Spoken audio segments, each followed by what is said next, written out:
Friendships can give us love and support unless they turn toxic. A young mom steals more than money. Her thoughts were, how many ways can I rip her off? Macabre desires become a lethal mission. It wasn't out of hatred or spite. It was purely for a thrill kill. And a helping hand is rewarded with torture. It was an immense amount of cruelty. These deadly women are all smiles until their friends are foes. A hallmark characteristic of a psychopath is that they feel smarter than everyone else, and they look down on other people. When a greedy psychopath meets a generous and trusting person, bad things are going to happen.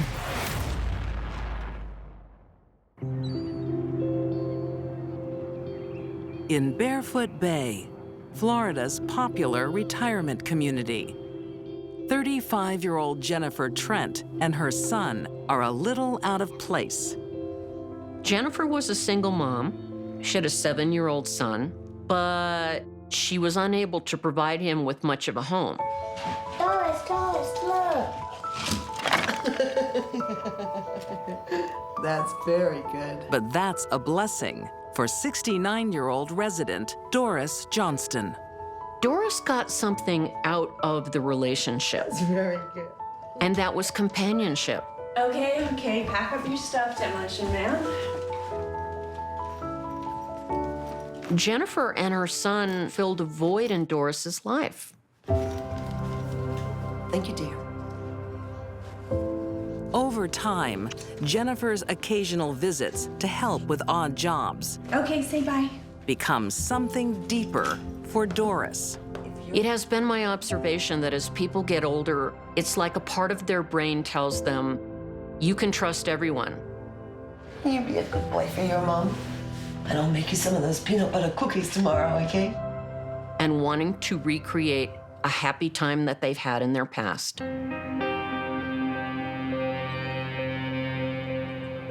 Here you go. Thank you. Trouble at home? I can't go back there. So when Jennifer gets some disturbing news from home, where she lives with her father, I don't know what to do. it's Doris's turn to help. Stay here. Both of you. Really? Yes. Thank you. She made an incredible offer that Jennifer and her son could live rent-free. It was a gift from heaven.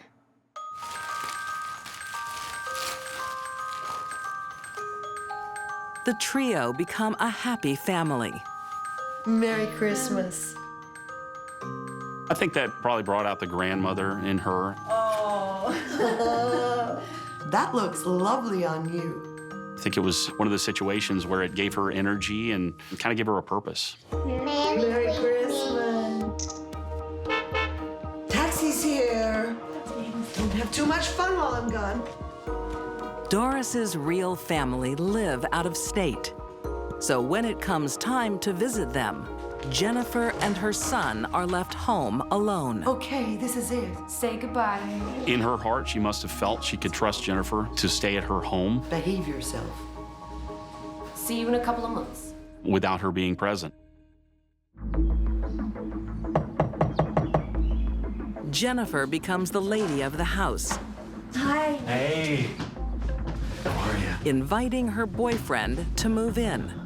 She had the run of the house, the run of the finances, and it was simply a situation where she became Doris Johnston. It turned off again. But there's something the trusting retiree doesn't know about her new house sitter. There. Go play in your room. The reason she couldn't go home to her father. He noticed the money was missing. He noticed that he'd give her checks to pay bills. They weren't being paid. He noticed that his own money was missing. Now Jennifer has a new bank account. She was having a ball. She was doing whatever she wanted with that seemingly unlimited amount of financial freedom. Santa's been good this year. That's how psychopaths think. That's my money in your wallet. There's some presents for you, too. Jennifer quickly racks up bills for almost $15,000. But unfortunately for her, this doesn't go unnoticed by Doris's bank. No. That much? Well, thank you for letting me know. And the gentleman's having a conversation with Doris regarding all these charges, which she's denying, and that's happening in Florida. Someone's been using my credit card. I knew you couldn't trust that woman. It's not Jennifer. She wouldn't do that. Doris is so attached to Jennifer, she doesn't want to believe it's true. And I think that she maybe thought that it was just a mistake. Mom, just cancel the card, okay? With a heavy heart, Doris wants to sort things out, creating an immediate problem for Jennifer. Doris was going to be coming home. It's not for long. Just till she leaves for Chicago. Okay, see you later. She tells Richard that Doris is coming home. There's only going to be at the house for 2 to 3 days, and then she's going to go to Chicago. This will be news to Doris. She thinks she's coming home to stay. Jennifer was desperate to create the life she wanted. Her thoughts were, how many ways can I rip her off? Barefoot Bay, Florida, January 10th, 2015. Things are a little tense when Doris arrives home to talk with her house guest. Wow, you're really good at this. Okay, I said time for bed 5 minutes ago. Now! This is where it came to head, where Doris challenged her. She's realizing how much money is being spent, where this money has gone, and realizing that Jennifer's been deceptive. Night-night, Doris. What's up? I need to talk with you. Sure. It's about my credit card. While I was away, someone was using it. Are you accusing me of stealing? Let go of my arm. After everything that I've done for you! Let go of my arm! No! Jennifer reacted in a very peculiar but not unpredictable way.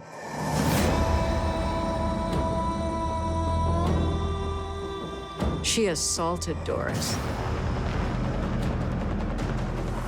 She knocked her down, banging her head over and over and over again until she lost consciousness.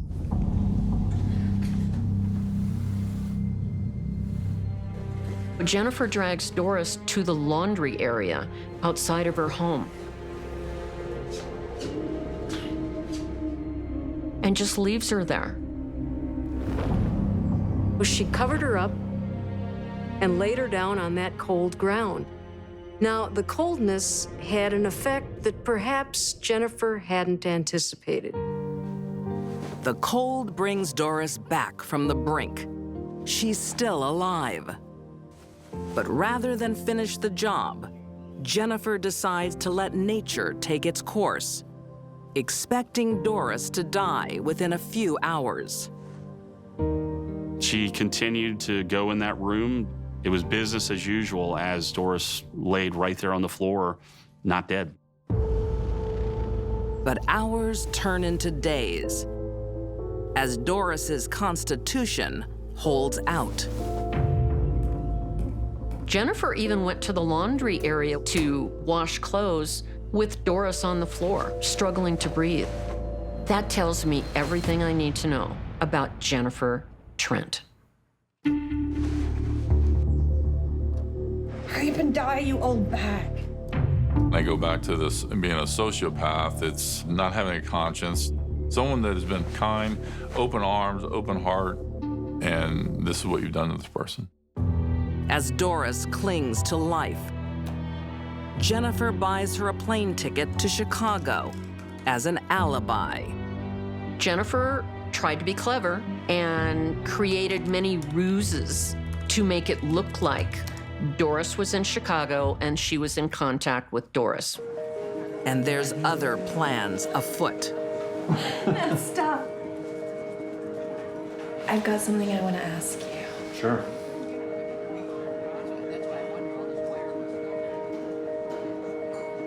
Will you be my husband? Hell yes. It's even an engagement ring. So she felt that this was her money to do what she wanted to do with it. But Jennifer wasn't totally selfish. She bought her son an Xbox and her boyfriend an airplane ticket with Doris's credit card. Seriously? Anything for my future husband. Jennifer's self-esteem was tied to having things that she could buy and a man in her bed. Everything is going according to plan, except for one thing. After 4 days, nature is taking too long. So she got a black garbage plastic bag and simply put it over her head. The person just breathes and rebreathes the air. Eventually, the oxygen is all gone, the heart goes into an arrhythmia, and the person dies. Let me in. No! Go play up in the house!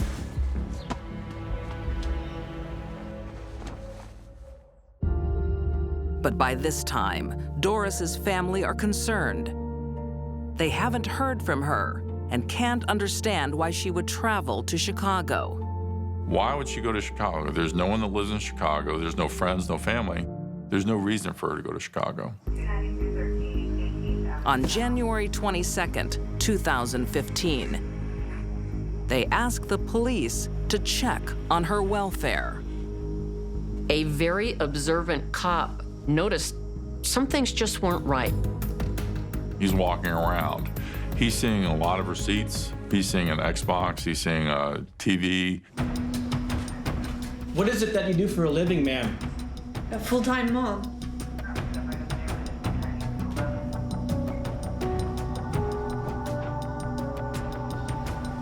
And what's out here? It's the laundry shed. She doesn't let anyone go in there. I'll need to have a look. Well, that sent up a pretty large red flag for the deputies. Curious to know why that particular area was sealed off.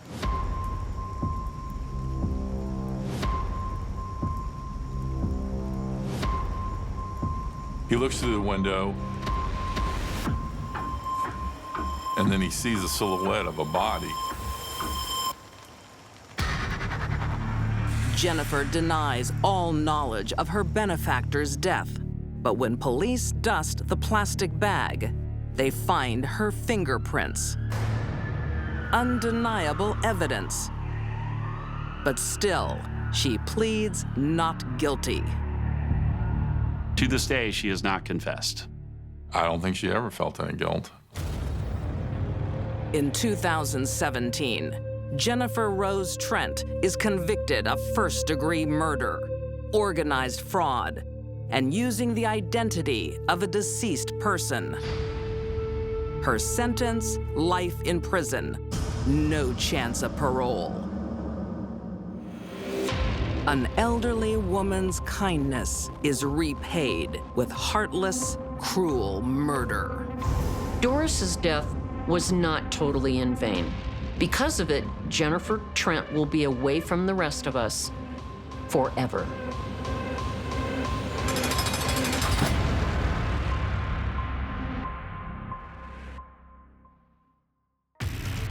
Just like lions on the Serengeti, human predators look for the weak and the infirm. Thrill killing, pure and simple.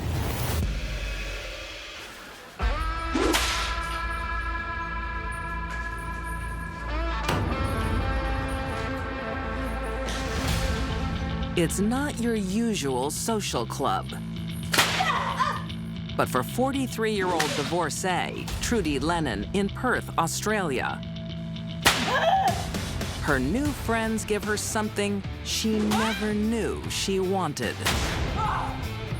She discovered that she enjoyed, or she took sexual pleasure out of becoming a submissive or somebody submissive.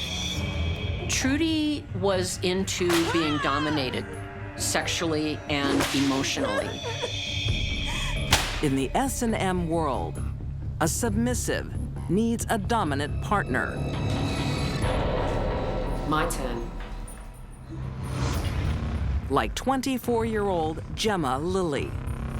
Gemma was quite a narcissistic person, and she took pleasure in being able to control those around her. I'm SOS. I'm Corvina. So when she met Trudy, it was like a perfect storm.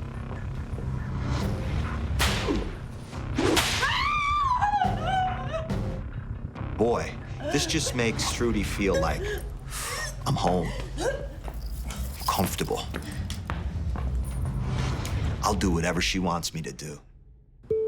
Despite their age difference, Trudy becomes obsessed with her younger friend. Why SOS?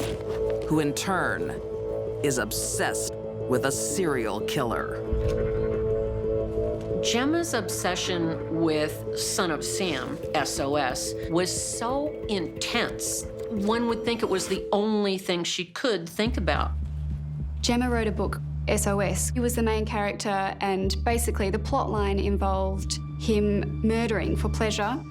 I cannot rest until the blood of a screaming, pleading victim is gushing out and pooling on the floor.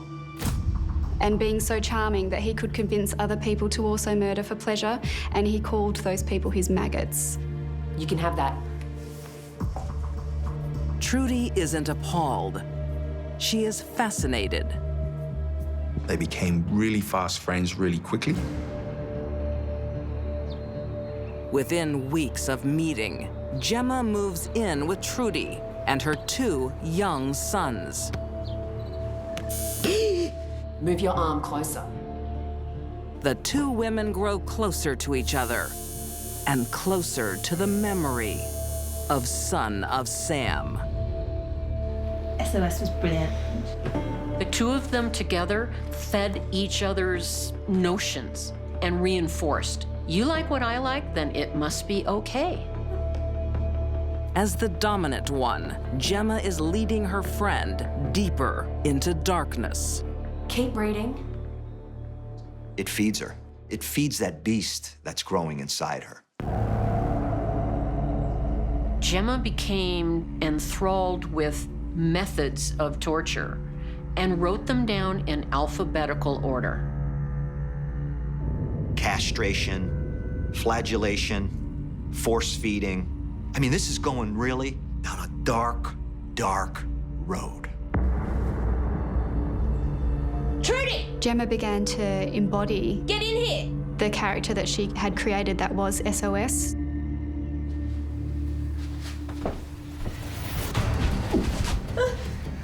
On your knees. She was becoming him, and he was becoming her. Imagine feeling a knife thrusting into someone's flesh.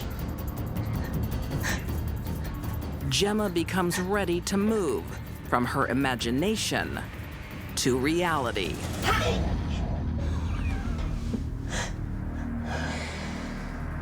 Not yours, but somebody's. It quickly became apparent to both of them that Gemma had found her maggot, and Trudy was quite happy to be it. I'll help you. Do whatever you want. Just like lions on the Serengeti, human predators look for the weak and the infirm. Trudy! Trudy! Hey, Aaron! Hi. Trudy wants to please her master by delivering her a victim. He was very sweet and vulnerable. He had Asperger's syndrome. He was very, very trusting, and he'd known Trudy for 9 years. He didn't stand a chance.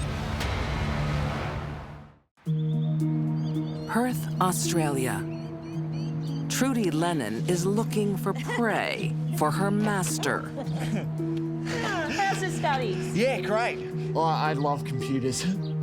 when 18-year-old computer student Erin Patchich crosses her path. Trudy knew Aaron through her son. The two were friends and they shared a love of gaming together. Hey, you should come over and see the boys. Oh, great. Oh, I could bring my computer games. Trudy was someone that Aaron trusted. Yeah. Oh, hang on a sec. Okay. Waiting in the wings is dominatrix Gemma Lilly. Gemma decided she wanted to kill someone to see what it felt like. One sec, all right. yeah. Okay.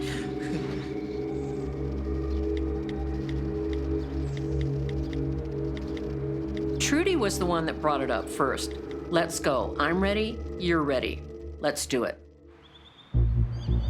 On June 13th, 2016, one phone call is all it takes. The day comes along. Trudy drops her kids off at school. She goes to a shopping center, calls Aaron. Hey, Aaron. Yeah, it's Trudy. It says, "Can you meet me here?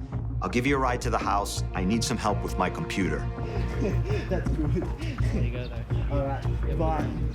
Aaron's friend drops him off at the pickup point. He will never see him again.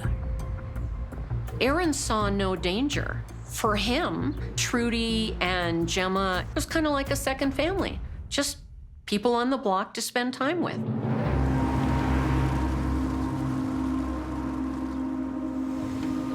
Hey, Trudy. Hey, Aaron. Jump in, mate. Hey. Hey. He has no idea what's in store. In a quiet Perth neighborhood, son of Sam will make a comeback. Where are they? In here. So when Aaron arrives at the house, he still thinks there's nothing amiss. Gemma had a computer set up. Aaron sat down on the chair in front of that computer.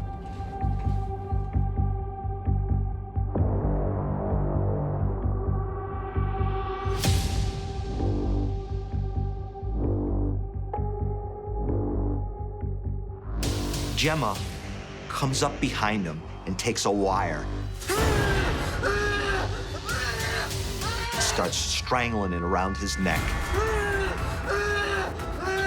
As Aaron fights for his life, the women wrestle him to the floor.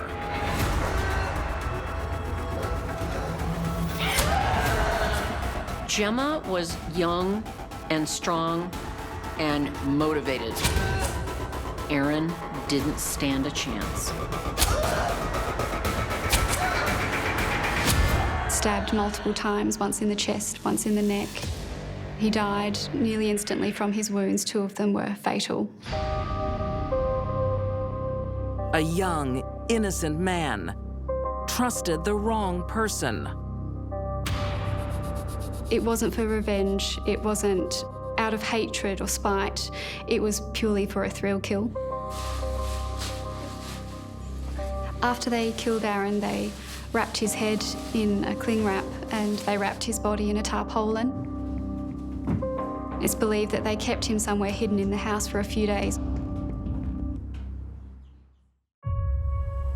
Their plan works perfectly, and the thrill seems to linger.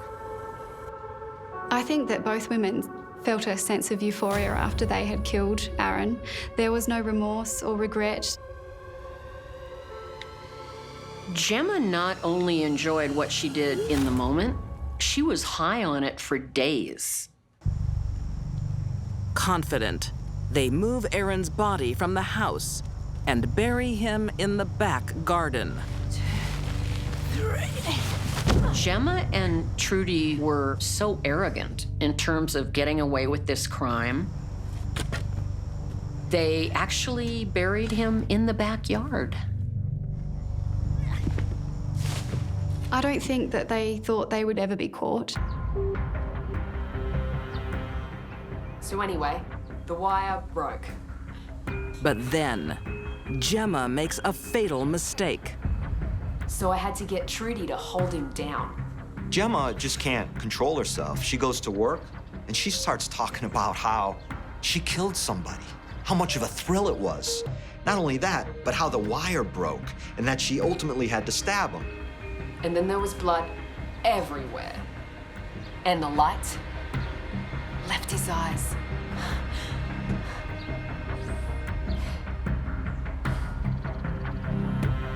The colleague goes straight to the police. Although he doesn't know the victim, Aaron has already been reported missing. And his friend tells police where he was last seen. Do you remember exactly where you dropped him off? Around there. They looked into Aaron's last known whereabouts, and his last phone call was to Trudy. And what time was that? Around 10. And his last known whereabouts was where he met Trudy and Gemma. A visit to Trudy's house reveals a fresh pile of dirt. That would be the first place police would look.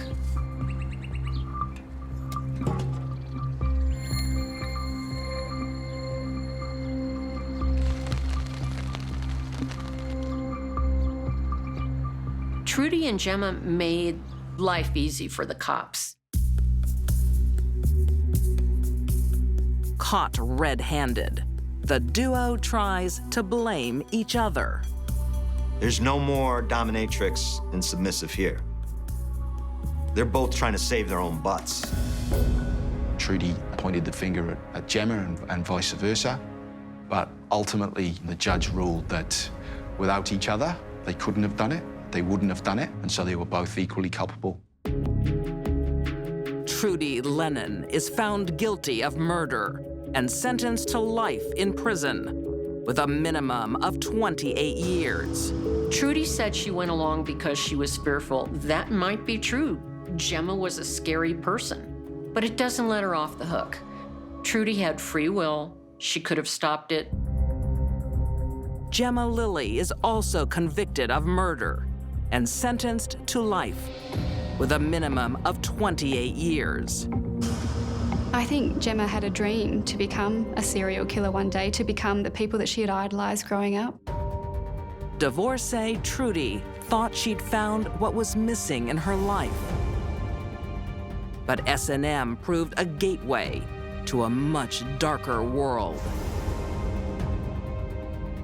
To the world of a psychopath in the guise of Gemma Lilly. Her obsession with Son of Sam set her up for murder. All Gemma needed was a willing accomplice. Gemma is the more dangerous of these two. Psychopathy and a desire to murder don't go away, can't be cured. There's no pill for that. Gemma should never be released from prison.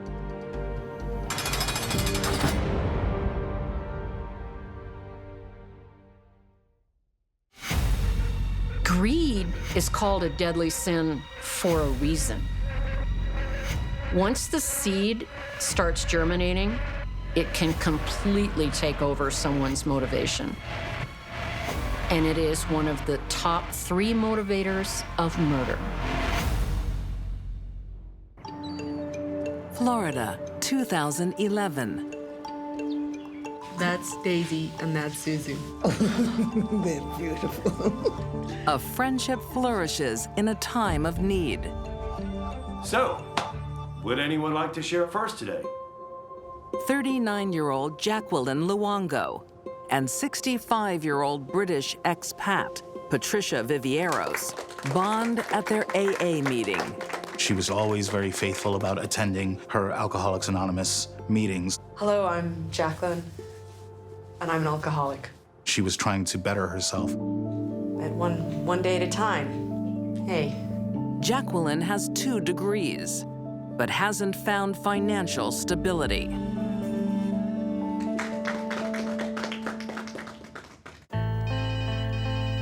She seems to have her drinking under control, but not her career. She's tried hospitality, personal training, and now a desk job. I'll need these as soon as I get back from lunch. But nothing sticks. Jacqueline had a good education, but was unable to hold a job. That tells me there was probably a behavioral or mental problem going on. Her intellect was fine. She kept wanting to change what she wanted to do, which caused her to have financial problems. Now Jacqueline has a new friend and a sympathetic ear. Hey there. How's the job going?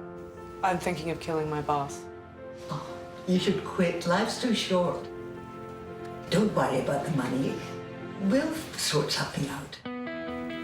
Really? Patricia has troubles of her own. Due to her drinking, she has an outstanding warrant for a DUI. She dare not drive without risking arrest. These were two folks who essentially needed each other. In June 2014, Jacqueline moves into Patricia's apartment in Deerfield Beach, Florida. I am gonna pay you rent, by the way. No, that's not the deal. Patricia let her stay for free, rent-free in her home, and all she had to do was drive her here and there. You'll earn your keep just chauffeuring me around. Recently retired, Patricia is only too happy to have the company of a good friend. Okay, okay.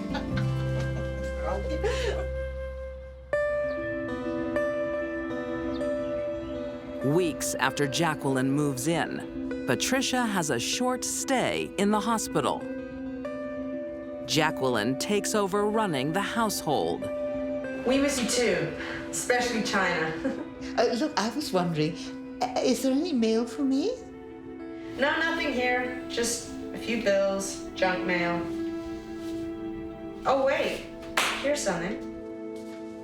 She discovers Patricia is wealthier than she thought.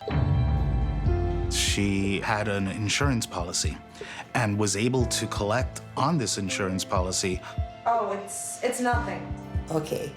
Her $50,000 policy allows her to draw monthly checks of $5,000. Jacqueline saw that here's a $4,000 or $5,000 check coming in, and that's where it all began. It wasn't a lot of money, but it was a whole lot more than having nothing. And Jacqueline had nothing. While the cat's away, the mouse goes shopping. Jacqueline starts cashing her benefactor's checks. You're targeting somebody who's doing you a favor. This woman is letting you live in her home rent-free. What other money do you need from her? Don't touch me! But Patricia starts missing her checks. The bank sets her straight. She's already cashed them. What's the matter with you? She was going to get thrown out because she had been caught stealing. Jacqueline knows this day would come, so she implements her plan A. Yes, the police? Have Patricia arrested on the DUI warrant. Please hurry. She knew there was an outstanding warrant for her. Jacqueline, why are you doing this? You're going to jail. She thought if Patricia was incarcerated, she could access her finances easier.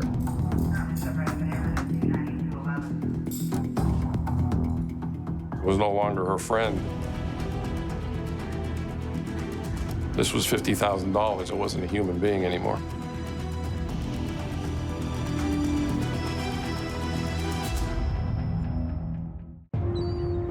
Florida, August 28th, 2014.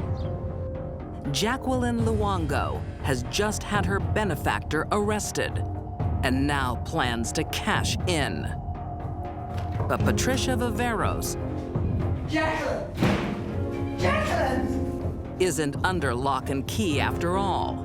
She's only been held overnight and wants answers. I spent the night in jail because of you. Jacqueline isn't in the mood. She goes straight to Plan B. Get out of my house. Let go! Let go! Jacqueline planned it out. She bought handcuffs. Please, please. She bought the duct tape. She encased her head completely in white duct tape from the chin all the way up to the head. Picture, if you could, being alive while that process is going on. It's pretty gruesome to think about.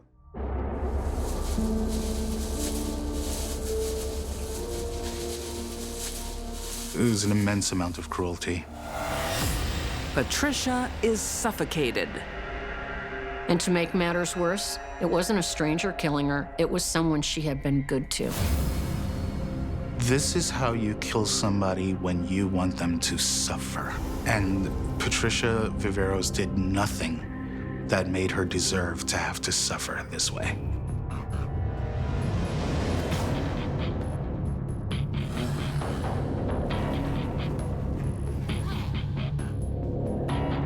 She hides the body in a closet in Patricia's home. Jacqueline resumes raiding Patricia's accounts. I'd like to cash a check, please. She went out of her way to buy a blonde wig so she could impersonate the victim. She had all of the victim's ID. She would dress in a way that made her look like Patricia so she could go to the bank and cash Patricia's checks. Jacqueline got away with impersonating Patricia for a while. There you are. She was able to extract several $1,000s through several checks. Is there anything else I can help you with today? That'll be all. Thank you. With her victim's body deteriorating at home, Jacqueline starts using motel rooms and invites her girlfriend, Maria Calderon. How are you paying for all this? She was suspicious because Jacqueline all of a sudden had money, large amounts of it, to check into these motels. She couldn't afford to stay where she was staying. Where was she getting money? Pat's dead. What? She's dead. A hitman. He killed her. He forced me to help. She said that the victim was involved in a dirty doctor ring and that some Colombian hitman had come by the apartment and killed her. I had no choice. And forced Jacqueline Luanga to participate. She genuinely thinks she's gonna manage to get away with this, and she could tell somebody that she trusts. Jacqueline misjudged her girlfriend. At the first opportunity, Maria slips away. She basically flags down this guy and tells him the story. Police quickly discover Patricia's body and arrest Jacqueline for murder. When somebody comes up to you and says, "Here's your killer," it makes a detective's job a little bit easier. But Jacqueline has a plan C. In jail awaiting trial, she does what she does best, turns on those closest to her. I need to take her out. Don't look at me. Her girlfriend will be the prosecution's star witness. Jacqueline decides that she's gonna hire a hitman to murder Maria Calderon. What about you? I know someone. Won't be cheap, though. Attempting a contract murder from jail is extremely risky and stupid. Could set up a meeting. So tell me about this guy. She thought she could get away with anything. For a second time, Jacqueline Luongo plots murder. This time, she won't be getting her own hands dirty.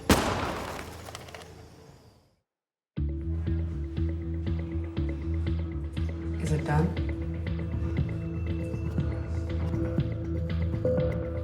That's where we actually learned what kind of person she really was. But the contract killing is not what it seems. Maria is alive and well. It's all a police sting.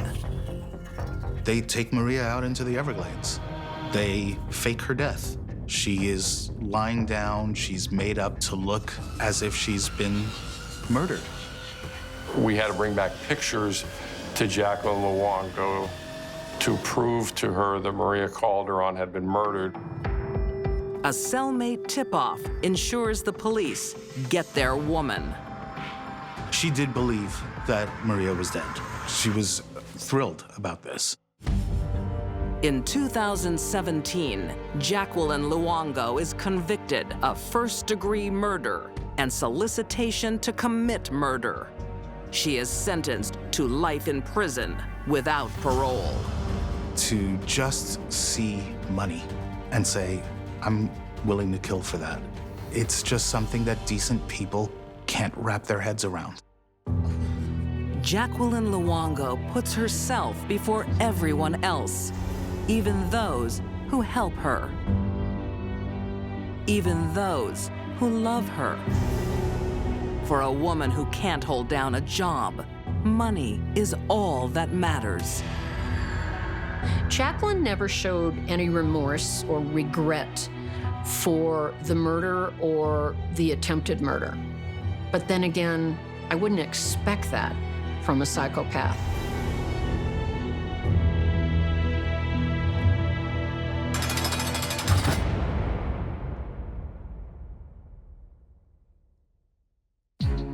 These deadly women smiled sweetly, then struck.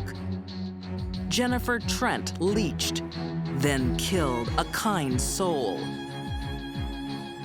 Gemma Lilly and Trudy Lennon lived out their sick fantasies.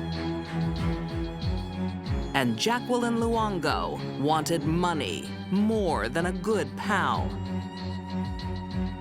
To all three, friends are foes.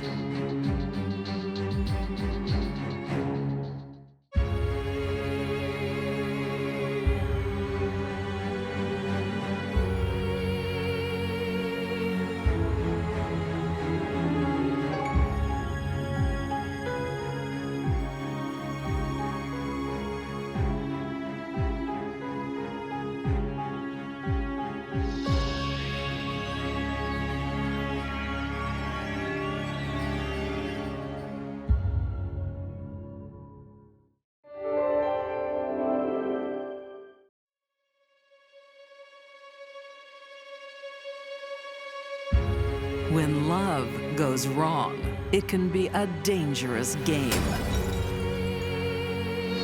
Jealousy consumes a woman and spits out a killer. He was tossing her aside. This was not tolerable. Best friends conspire to destroy a rival.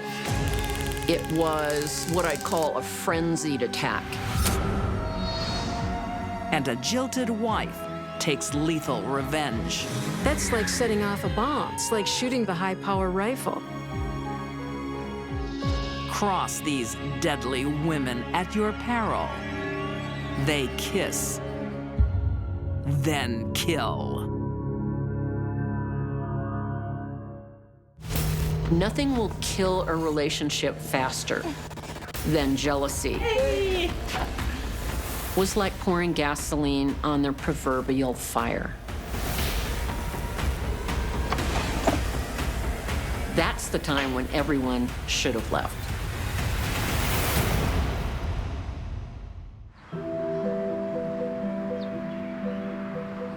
Robin O'Neill knows all about the real estate market in Townsend, Vermont.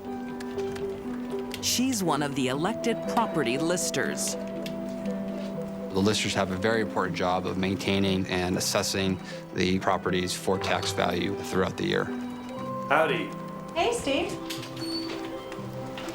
Hi, Robin. I brought the brochure if you look at it. Thanks. Well, sit down. In 2013, Robin is interested in the value of one particular property. You've undervalued my home. The market's a little slow at the moment. Don't tell me about the market. It's my job. She decided that she was going to move from Vermont to Texas to live with her sister. No. Redo the photos. The lighting is all wrong. The move to small-town Vermont hasn't worked out for the 62-year-old divorcee from Texas. Robin did not make friends easily. She was a little standoffish. Many thought her behavior indicated that she thought she was better than everyone else in town. She was difficult to get along with. I think that ended up leading to her departure. Ooh, save me. But one colleague, 60-year-old Steve Lott, finds this feisty woman intriguing. It is not funny. Yeah, it is. You are.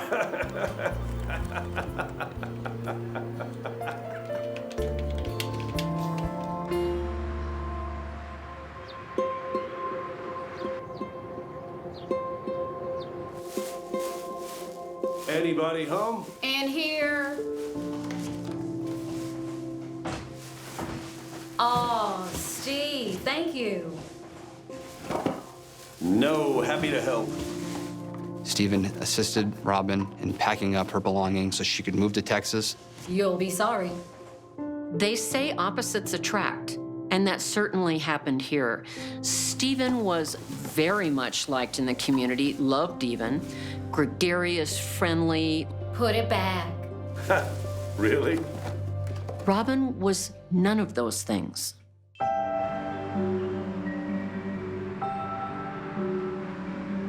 You met any cowboys lately? As if. The odd couple are about to discover absence makes the heart grow fonder. Stephen was calling her all the time, and she was giggling on the phone like some schoolgirl. Stop it. Her sister couldn't believe how much time they spent on the phone and how they were just like little teenagers. The couple decide there's only one thing to do. Why don't you come back to Vermont? Oh, and live where? Robin should come back to her old job with a new fiancé. Okay. Steve was likely looking for companionship. Yeah, we'll talk soon. His 3 children were grown up, and Robin was able to provide that to him. Everything started out really well. They were getting along, they were loving being together. To Robin and Steve. Stephen delights in sharing his fiancée with friends and loved ones. You see my engagement ring? Very nice. So when's the wedding? Don't forget we got that fishing trip coming. Oh, there's no way I'd miss that. He was very friendly, very outgoing, had a lot of friends, like to hang out with his kids and his friends. What? We will talk later. But Robin doesn't like sharing her man. I'll get some more drinks. Excuse me. She wasn't a heavy person. She changed the way that their father was as far as being able to hang out with his friends and family. Eventually, they felt unwelcome visiting their father because of Robin's behavior and mouth. Steve learns to keep his bride-to-be happy, she needs his undivided attention.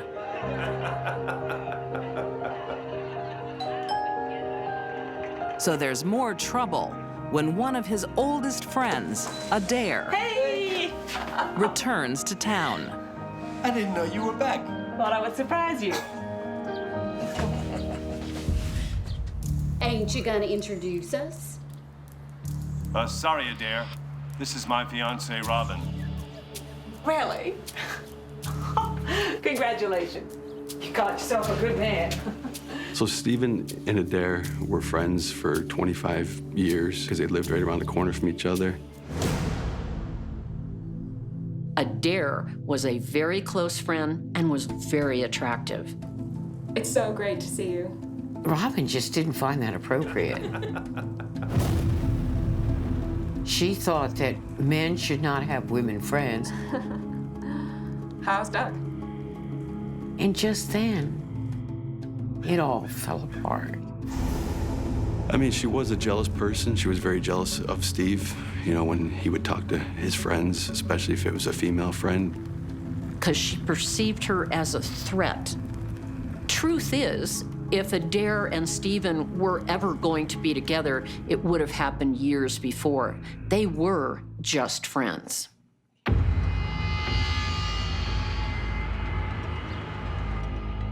Robin was so certain that he was having an affair with Adair that she started stalking the both of them and following him. Obsessed, Robin keeps a detailed diary of Steve's every move with his friend. That is insecurity on steroids. It's pretty good. What do you reckon? This significantly put a lot of pressure and a lot of strain on Robin's relationship with Steve.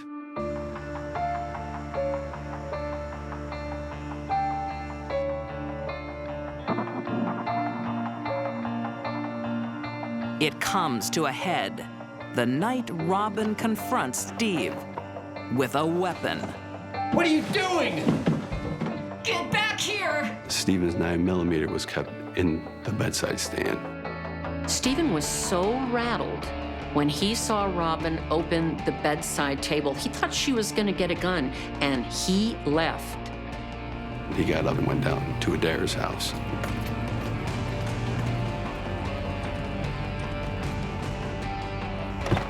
Steve, what happened?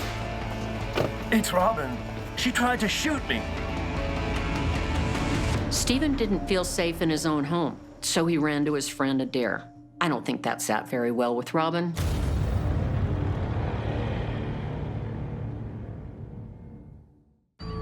November 18th, 2014, in Townsend, Vermont. Romance is dead. The relationship is disintegrating, it's falling apart. There are issues of jealousy, there are issues of trust. Stephen Lott has had enough of fiancée Robin O'Neill's unfounded jealousy. Robin and Stephen didn't have a long enough history together for him to be more forgiving of her bad behavior. The engagement's off. He just said to her, "We are disengaged." And that was it. He wanted her to move out. Well, Robin didn't take that well at all. And in fact, she was absolutely furious.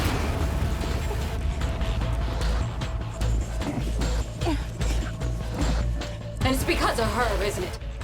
Isn't it? Get out. Things are about to get messy around the office. He was tossing her aside. This was not tolerable.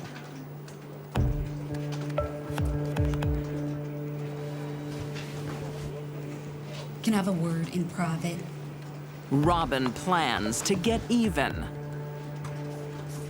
Robin actually displayed to a friend bruises that she claimed Stephen gave her. It's Steve. He's been abusing me. Robin, that's dreadful. Her friend said, "Do you want me to take photos?" Robin said, "No, it's never going to happen again." And things are no better at home. There was a lot of drinking.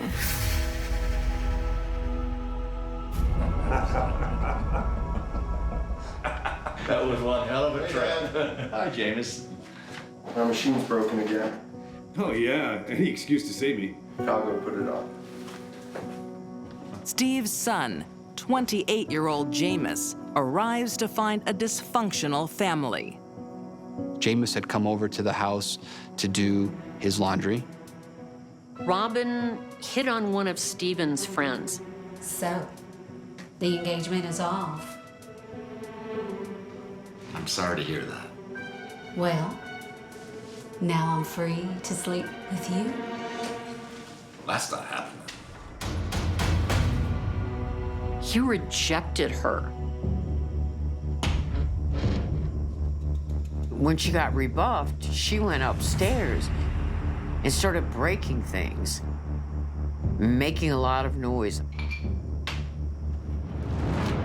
That's the time when everyone should have left. That night, Robin snaps. She picks up her gun and shoots Jameis in the back of the head. Then she turns the gun on Stephen. Robin! Robin, stop! And starts firing. Robin O'Neill shot Steve 12 different times.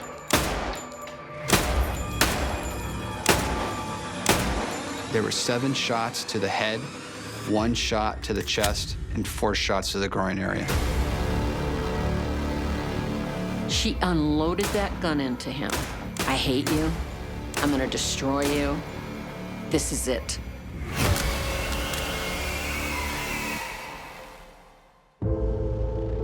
In return for love and companionship, Steve loses his son and his life. After murdering the men in cold blood, I just shot Steve and his son. Robin phones a friend. She reported that Steve is in a pool of blood by my feet and Jameis is in a separate pool of blood underneath the table. And calmly ties up loose ends. And I need you to mind my dog. She was concerned about her dog. She wanted to make sure her colleague would agree to take care of her dog. She appeared to be more concerned about her dog than the fact that she had just shot and killed 2 people. Get down!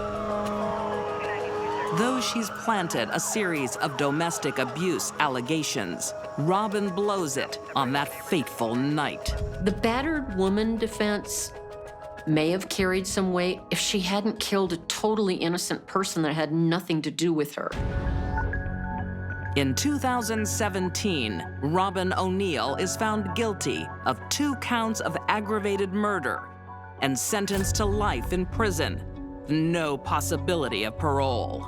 And she was certainly very remorseful that Jameis is dead, but she's never taken any responsibility for killing Steve. Stephen Lott only ever wanted the best for his family, his friends, and his new love. Robin returned his affection with paranoia, jealousy, and rage. Robin wanted to kill Stephen for not attending to her the way she wanted.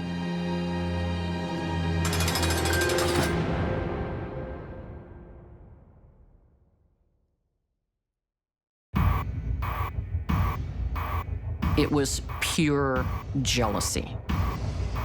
It was a crime of obsession and barbarity.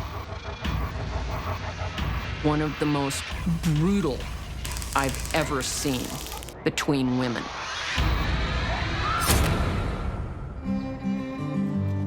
In 2013, in the sleepy upscale village of Helmshore, England,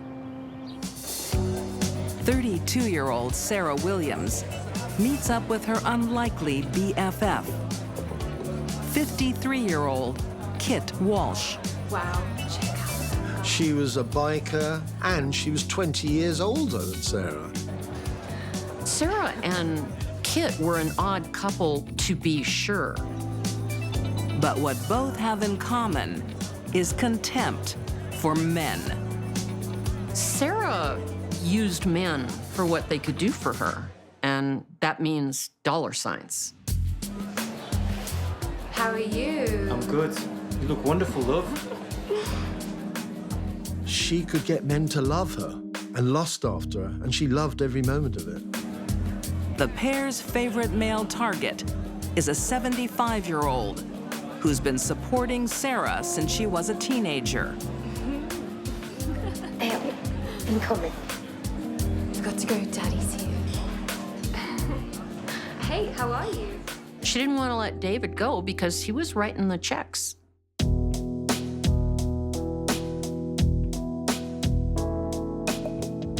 She saw him very much as a sugar daddy. Here you go, your favorite. Thank you. He was married to someone else.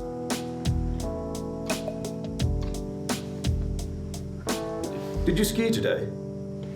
I blitzed it, That's my girl. but this would be more fun. Not only did he see to it she had a lavish lifestyle. Let me convince you.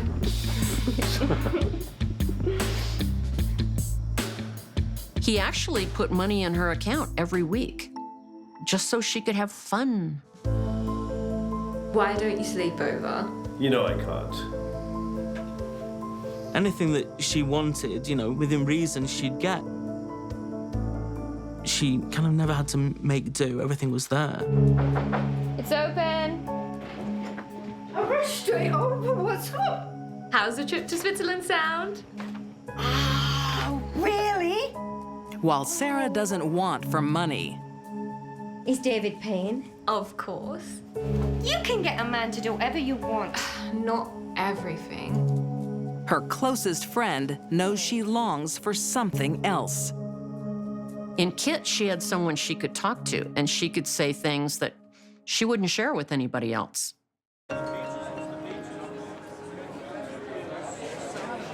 For Sarah, sex is easy. Love is more elusive. Until she meets yet another new man, 57-year-old Ian Johnston. Ian Johnston was formerly a fireman. He was an expert skier. Very soon, they struck up a relationship. Let's get out of here. I'm seeing someone. I can't. It's all right. It can be our little secret. When Sarah met Ian, things were different. Sarah is falling in love, but the feeling isn't mutual. Sarah and Ian didn't even go out. She would just show up and it would be party time. Same time next week? Sorry, no can do. Sadie and I are going away. Ian had been with Sadie, another woman, for a long time, and he loved her. What he felt for Sarah was quite a bit more base. Ian's two worlds are about to collide on a skiing trip to France. Yeah, blew down from the top. Ian and 58-year-old Sadie Hartley aren't expecting guests. Yeah? Something strong? Ian! Yeah, that'd be... I don't believe it. This is Ian, an old family Hi, friend. Ian. Oh, David. Hi. Nice to meet you. Nice to meet you, David. Despite her love for Ian, Sarah's kept her sugar daddy.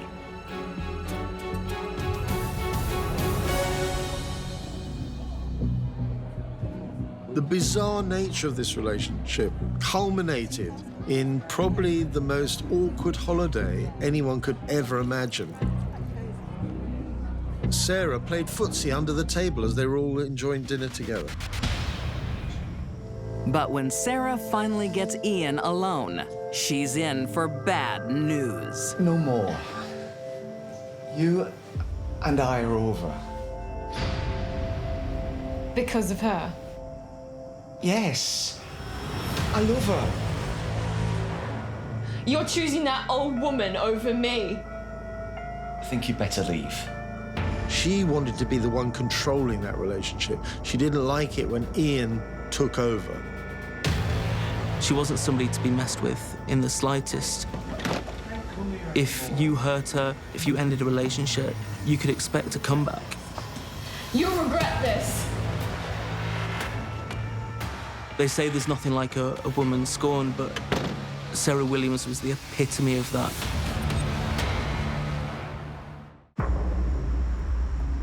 In Helmshire, England, Sarah Williams won't accept she's lost her lover to a rival. Infuriated, Sarah writes a letter to Sadie outlining every sordid detail of her affair, even down to the type of sex they have. She'll dump him when she reads that. It shows in that letter the kind of controlling, obsessive element of Sarah Williams.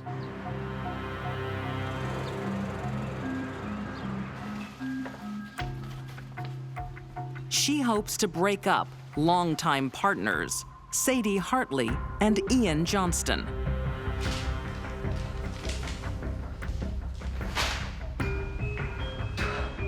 She's obsessed. I promise it's over. Sadie was undeterred by this explicit letter written to her by Sarah. She is not going to destroy us. Ian became more dedicated to Sadie, and it blew up in Sarah's face.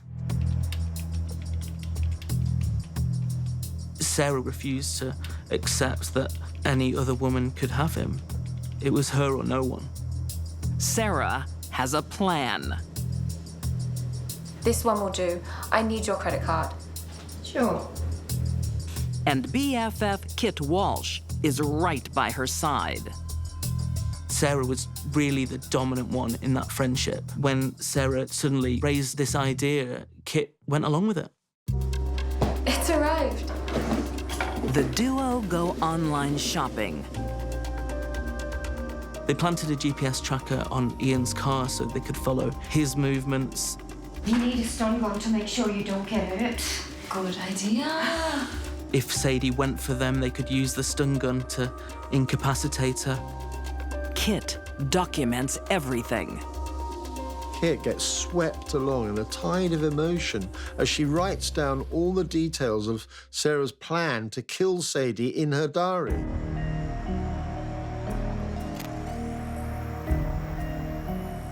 After more than a year of planning, on January 14th, 2016, the women are ready. Good luck. Thanks.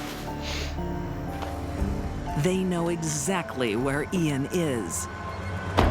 Away from home, leaving Sadie all alone.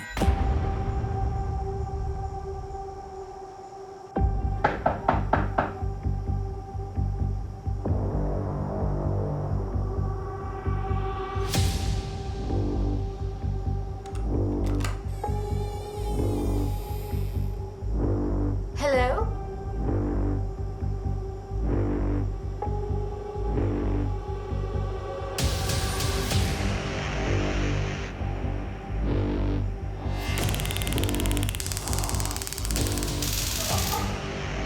She was obsessed with ending the life of the woman that she believed had ruined her affair with Ian.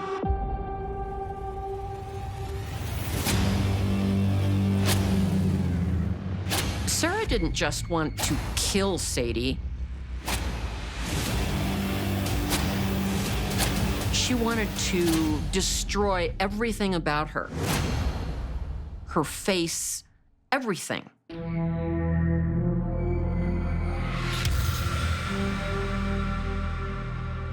Sadie's body is left with more than 41 stab wounds.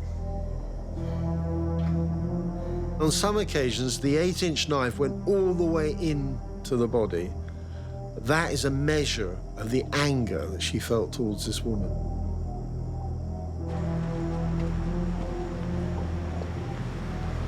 It's done.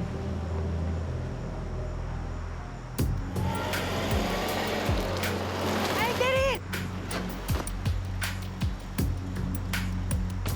While Sarah goes home to clean up, Kit has one job: destroy the evidence. For all of Sarah's resourcefulness in killing someone, You know what to do. They'll never find him. giving all the evidence to Kit to get rid of was the dumbest thing she ever did. The boots, the knife, the stun gun and the diary are all hidden very clumsily by Kit. And the pair fail to cover their digital tracks. When Sadie's body is discovered, suspicion falls on Ian's obsessed ex-lover. Her cell phone is traced to the crime scene the night of the murder. Cell phones have been putting people in prison for 20 years, but apparently Sarah didn't get the memo. A search reveals the damning evidence Kit failed to hide effectively. Besides the stun gun and the knife, they also start to read the diary, which reveals a 17-month plan of action when it came to the death of Sadie. Don't move! You're under arrest. Give me a hand. Give me a hand. Their so-called cover-up has been an unmitigating disaster. In 2016, Sarah Williams and Katrina Kit Walsh are found guilty of murder. Kit is sentenced to life with a minimum of 25 years behind bars. Kit's role in this murder was minuscule compared to what Sarah's was, but she's paying for it just the same. Sarah is sentenced to life in prison with a minimum of 30 years. The attack on Sadie was one of the most brutal I've ever seen between women. Sarah's unrequited love led to the violent destruction of an innocent life. Sadie was a successful businesswoman. She was a mother, by all accounts, of a very loving, kind-hearted woman with not a bad bone in her body. This was a crime of obsession and barbarity. But this is also a crime that's pure in its motivation. It was pure jealousy.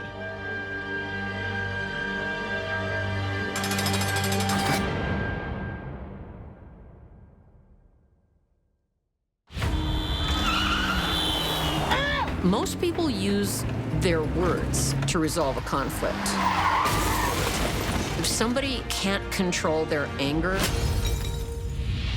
that's always going to be a problem for them.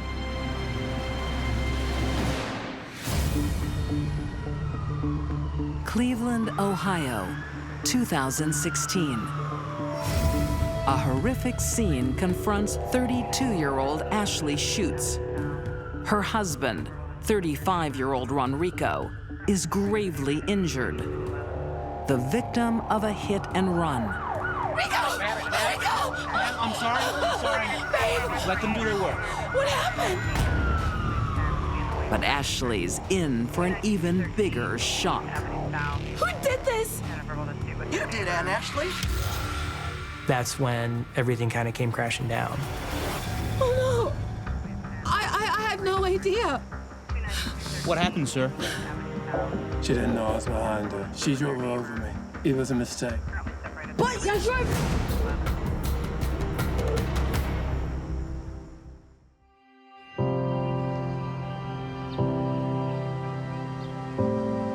One year earlier, Ashley and Ronrico are on a high. They had a huge wedding. For them, it was symbolic of a fresh start. A new life for both bride and groom. A time to forget struggles of the past. This is us. It is grand, it is big, it is wonderful, and this is going to be us forever.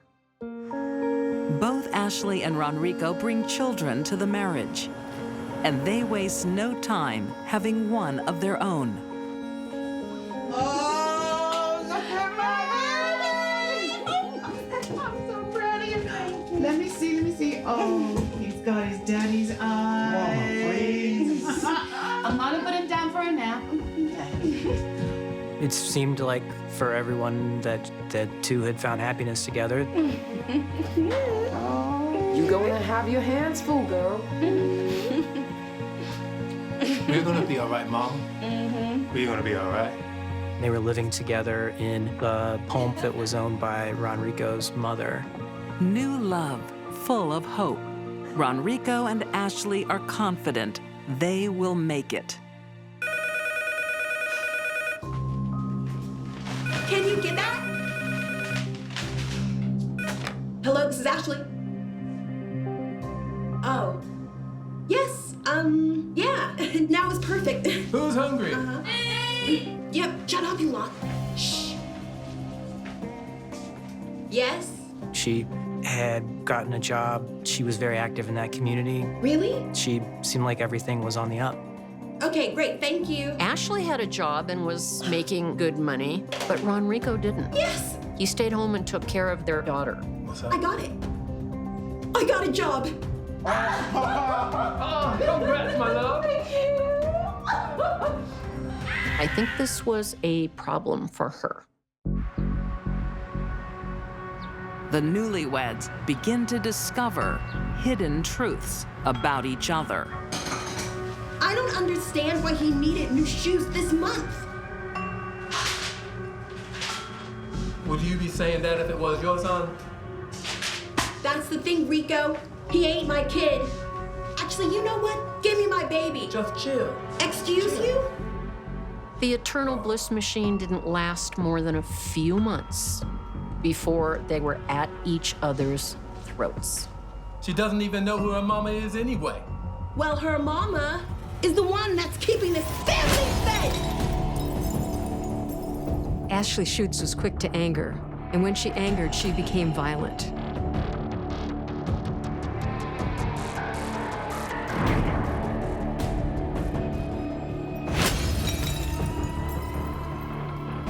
It didn't matter who was around to observe her horrible behavior. Her children, other people's children, witnesses to a crime, didn't matter. I've had it, Mom. I can't do this anymore. But Ashley doesn't take responsibility. She blames her violence on others. Honey, give it some time. Marriage takes work. Work? Rico does not know the meaning of the word. Ash, be honest now. Have you been losing your temper? Losing my temper? What is that supposed to mean, Mom? Whose side are you on anyway? Ashley's mother was talking with her about her temper, and Ashley told her mother that one time she was holding the baby, and Ronrico punched her several times in the face. He bashes me all the time.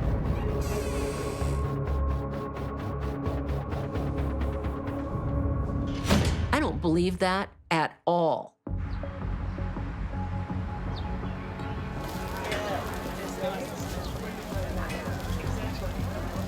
Ronrico upholds his wedding vows.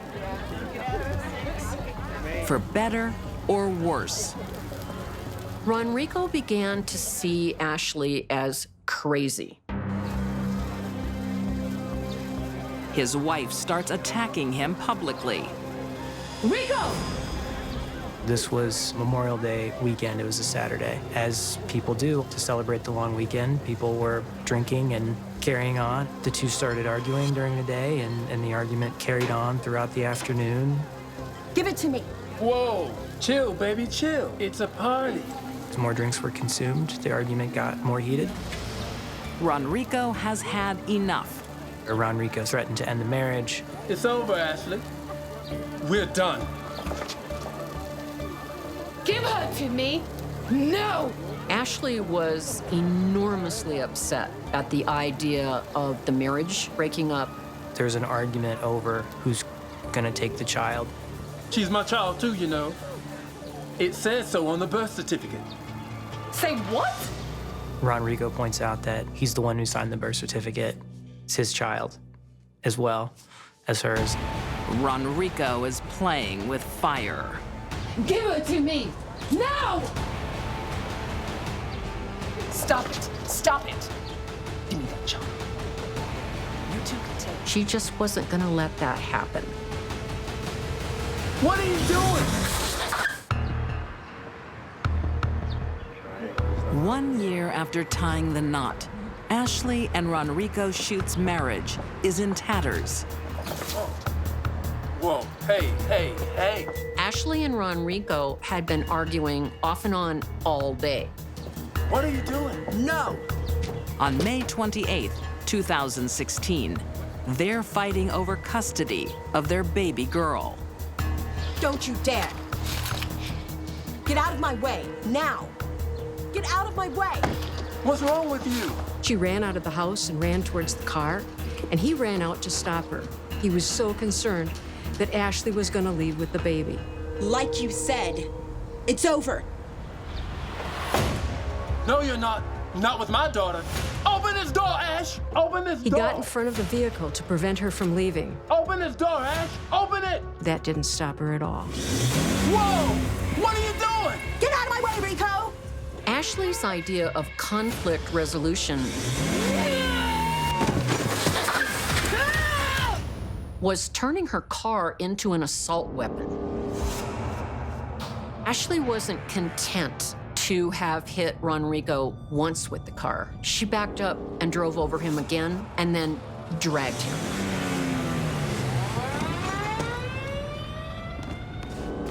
To get in a 2,000-pound vehicle and use it to ram against the person you're angry at, that's like setting off a bomb.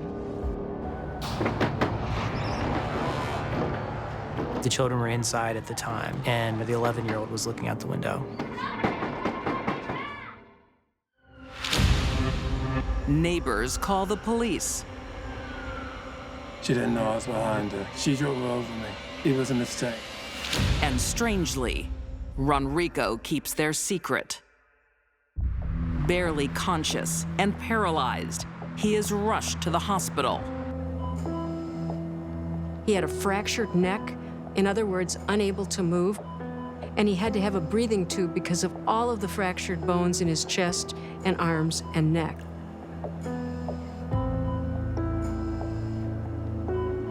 Ronrico told his mother what he originally told the cops, that Ashley had backed over him by accident, was not true. She ran me down. What? And that she meant to hit him, and she hit him from the front. I'm going straight to the police. Tell anyone. He also told her, please don't go to the cops with this. He didn't want the mother of his child in jail, so he protected her. He was thinking of the kids, not himself. Ronrico is extra cautious because this isn't his wife's first offense. Pull over, Antoine! You're crazy! The father of her 2 previous children had upset her one time, and she rammed into the back of his car with the front of hers. I've got you now! She hit it with a large amount of force. In 2005, she had been convicted of misdemeanor assault and domestic violence. I've got you! What's wrong with you? He didn't want her to go to jail again. Ronrico's mother keeps her promise until 11 days later. He went into septic shock as a result of the multiple severe injuries that he suffered, and then passed away. When he died, all bets were off. My son, Ron Schutz, was murdered, and I know who did it. It was his wife. Charlotte came forward and said that this is what Ronrico said really happened. That's the moment the investigation changed. The police finally opened up an investigation. Based on her story, they proceeded to court. With testimony from the child witness, a jury is convinced Ronrico's death is no accident.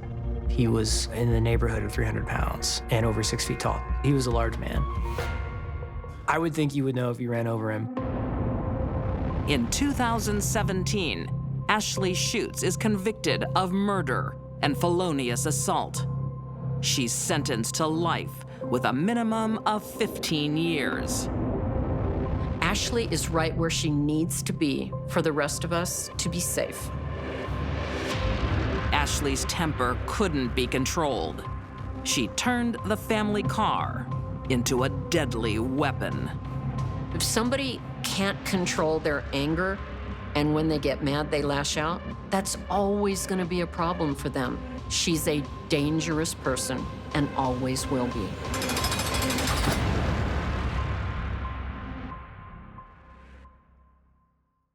These deadly women didn't know the meaning of love.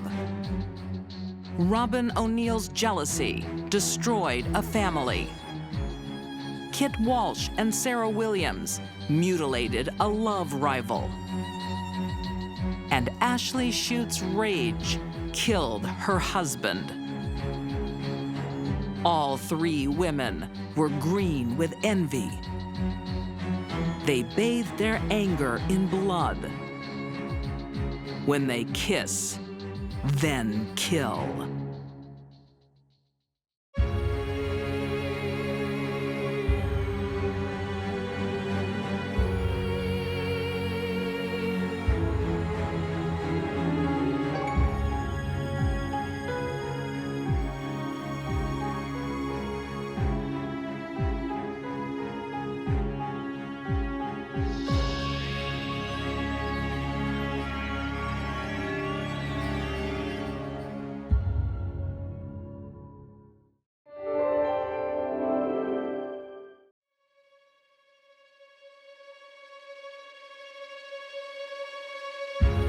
Sometimes the love of one person isn't enough. A kinky sex party turns into payback. That was the last time he was going to disappoint her. A roving eye ends a red-hot romance. She'd been abandoned by this man she'd poured a lot of time and love into. And family bonds mean nothing to an adulteress. I may not be able to live without him, but I can live without you. For these deadly women, romance is complicated. When lover makes three. This is the story of a way less than perfect marriage. These two together couldn't make it work. She snapped.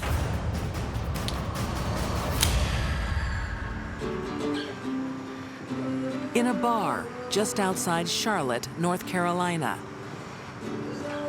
two drifters find each other. 33-year-old Crystal Vernon and 31-year-old Giovanni Gambino.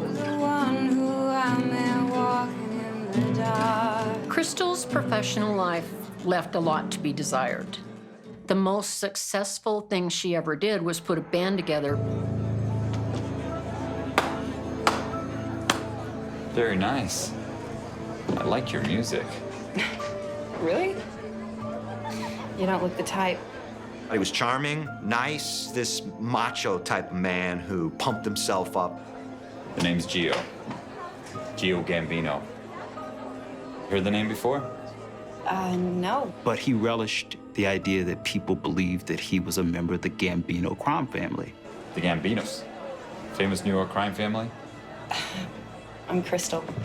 Some think he actually even believed it. Can I buy you a drink? Sure. Far from connected, Gio is simply an everyday guy. But his charm soon lands Crystal and a family.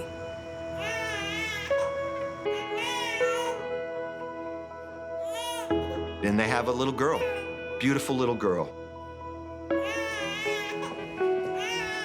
How's she doing? But you know what? This is not the ideal American family. The pair share a passion for indulgence. Burkhead? Yeah. Oh, that's good. In sex and drugs. We know that cocaine was probably something they used frequently. And when they get bored with each other, they go looking for friends. They were both known to participate in group sex parties. Should I post it? Yeah. Go, baby. Done.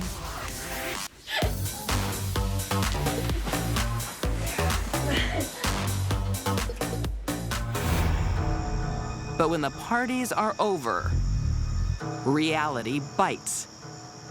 All that fun costs money. And their wine importing business isn't going well. Did you seriously only sell 9 crates last month? Well, how many did you sell? To run a business, you've got to get up and go to work and work very hard every day, and he never had that part. Not being able to pay the bills just adds more stress to a relationship. And these two together couldn't make it work. You've said us broke, you idiot! Don't you ever speak to me like that again. Get off me! You're dirty! We did get numerous calls out to the residents over the years, fighting, arguing. It was not uncommon to go out there. What a businessman you are. You're a failure! As the pair become regulars on police radar, friends and relatives are concerned. He was violent toward her, but we believe that she could be violent back. Crystal wasn't seen by others as a perfect person. In fact, her own brother, to whom she was the closest, described her as a little bit crazy. More good news from the bank. Let's not fight. How about a little fun? But there's still a way for the pair to forget their differences. These swingers turn to new partners when things get rough. At the same time as they were having this big fight, they were sending messages to line up Monday morning. So this was all of the chaos of their marriage. He wants to be somebody he's not. He likes to live in a fantasy world. It's what he thrives on. Tomorrow morning, after the school run. They exchanged nude pictures, and Giovanni said, "Come on over. We'll have a foursome, and I'll pay you with drugs. It'll be fun." On top of the financial, the marriage problems, emotional problems, the violence, add one more layer to this: sex. Could things get any more volatile? In Alexis, North Carolina, on February 29, 2016, Crystal and Giovanni Gambino think a private orgy is the perfect distraction from their marriage woes. Ladies first. 39-year-old Jeffrey Gilliland and 33-year-old Stephanie Sanchez join the party.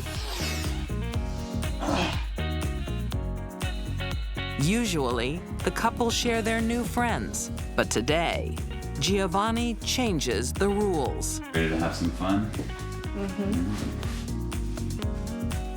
Come on, big guy. Crystal is rubbing her hands together. She's waiting in a bathrobe, waiting to participate in this group sex and the drugs and the drinking and the party.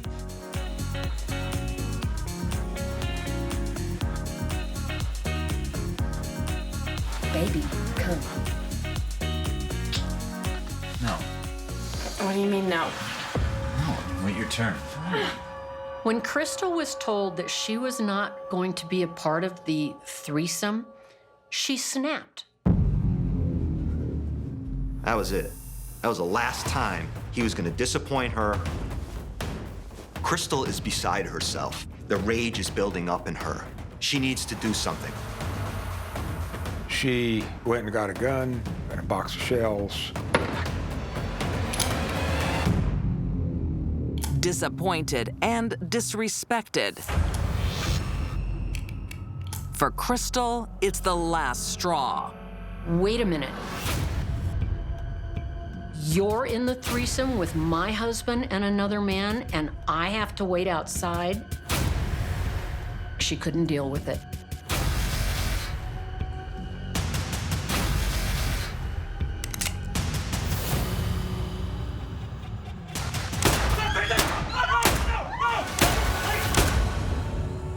When Crystal opened fire, there was little hope of them getting out of the room because Crystal was standing in the doorway.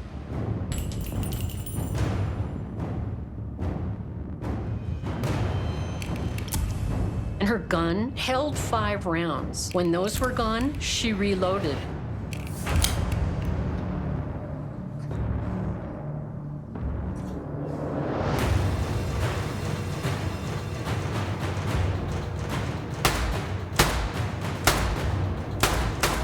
When those 5 were gone, she reloaded again. If you reload, at some point you have to stop and think, what am I doing? And that didn't deter her. She kept going. No, Crystal, please. No, Crystal. Just think about it. What are you gonna do? Please don't do it, Crystal. No, Crystal, no. She had to be extremely angry. Giovanni is shot in the neck and upper torso. Jeff is shot in the upper torso. But it was Stephanie who got the most of it. She got 8 rounds in her. Just to show that she wasn't totally awful, she put a pillow under dead Giovanni's head. But Crystal has no such respect for Stephanie. She put her in a wheelbarrow, took her outside, and threw her in the fire pit, covered her up. The thinking goes something like this: I'm a woman. I should have been in that scenario, not you. She leaves the 2 male bodies there, but tries to destroy the female. With 2 bodies still in her bedroom, Crystal is out of time before the school pickup. This took most of the day, and she had to go get her daughter from school. Buying for time, Crystal takes her daughter to her brother's house. How are you? Oh, I missed you. And after the pleasantries of hello, she says, What's up? I killed Gio. I killed Giovanni. And his response was, oh, yes, sure, you're always saying that. And she said, no, I did. I'm serious. I need you to look after her. Crystal. And he could tell from the way she said it that she was serious. Crystal! In disbelief, her family notifies the police, who soon find an unusually willing suspect. She was very calm. She just had a distant look in her eyes. Everything she told us turned out to be true. Not every day you find 3 bodies where someone says, I just killed 3 people. She knew that what she had done was murder, and she knew that punishment was waiting. She was somewhat resolved to that. Crystal Gambino pleads guilty to manslaughter and 2 counts of second-degree murder. She is sentenced to 29 years in prison. By killing all the participants, she solved the problem, and she was willing to pay for it. She had to act out. It was the only way to release that pressure valve inside of her. Turn it on, let the steam out. And in this case, the steam was 15 rounds from a .44 Magnum.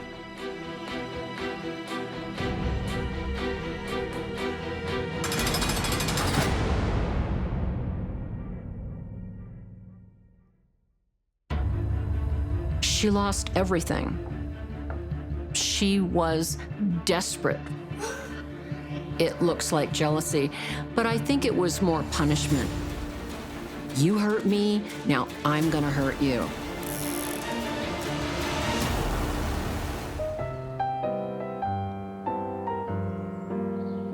In California, 1885, life in the Old West is only for the strong.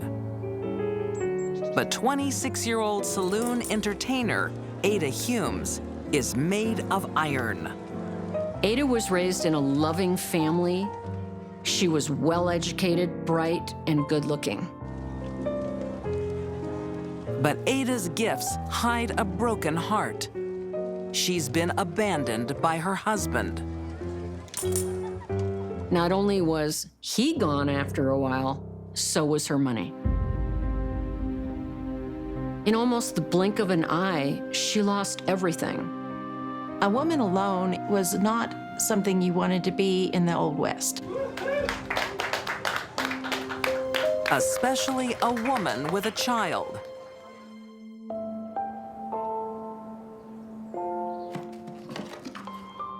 Now, shall I put your doll over by the window? Ada has a daughter, but she needs to keep playing the bars to put food on the table. It looks just right. She makes the painful choice to leave her daughter in a convent. It's okay. You'll be safe here. When will you be back? She knew it was hard on the road and wasn't sure what exactly she was going to have to do to make her living. Okay, it's time for you to go.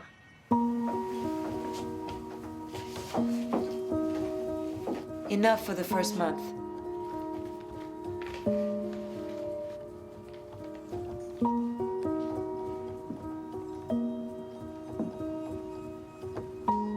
I'll see you soon, baby. The kind of loss Ada suffered would destroy a lot of people's lives to a point where they wouldn't want to leave the house. Not Ada. She was very resourceful. Ada's good looks and musical talent keep money coming in to pay the bills. She used this to travel around the southwestern part of the country in Texas, Arizona, New Mexico. Until she lands in the rough and tumble town of Silver City, New Mexico. People would come here running away from something. This was a good place to hide. This was a good place to get away from it all. To Ada's disappointment, women don't have the freedom of California. They're banned from entering saloons. Well, there ain't no law saying you can't play out here, is there? Thank you. I promise. You won't regret it. There was a guy in one of the local saloons who said, you're gonna sit out at the piano on the veranda, I'll open a window into the bar, and you can serenade the customers from there. She's an instant hit, a novelty in these parts.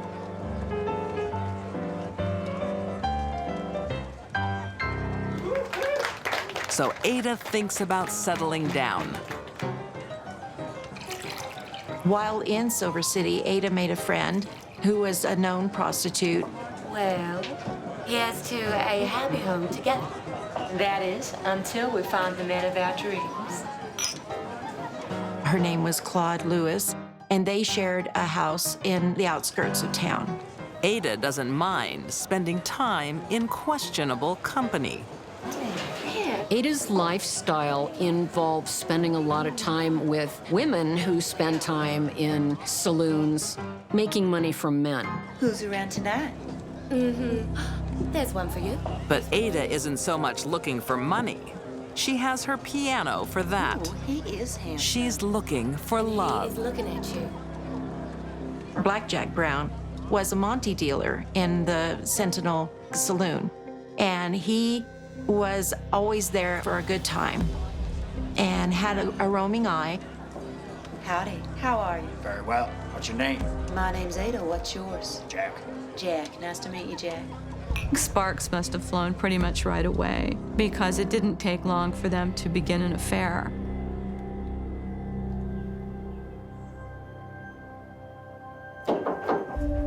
It's open. Hey there, handsome. Allie is the most beautiful girl I've ever seen. Better now that you're here.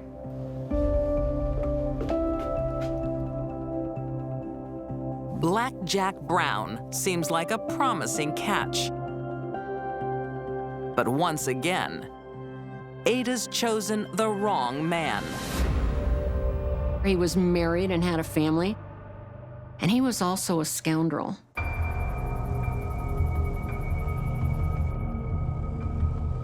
I wish you could stay the night. You know I can't do that. But why? Women have a tendency of falling for the bad boy. and Ada fell right into his trap. I've got to go.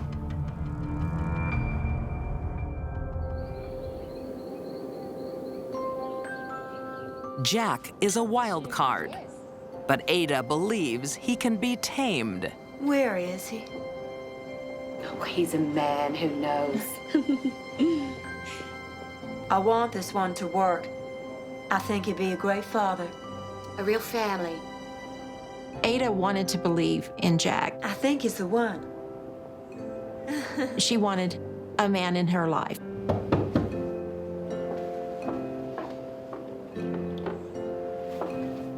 Finally. And what time do you call this? We're running late. Let me get my shawl.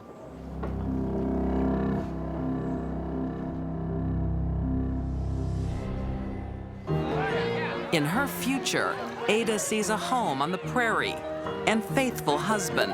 You got a drink for me? But Jack already has a family to feed, and the town is starting to gossip. I can't stay. Gotta get home.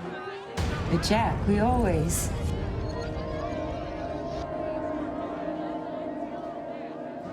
I'm sorry.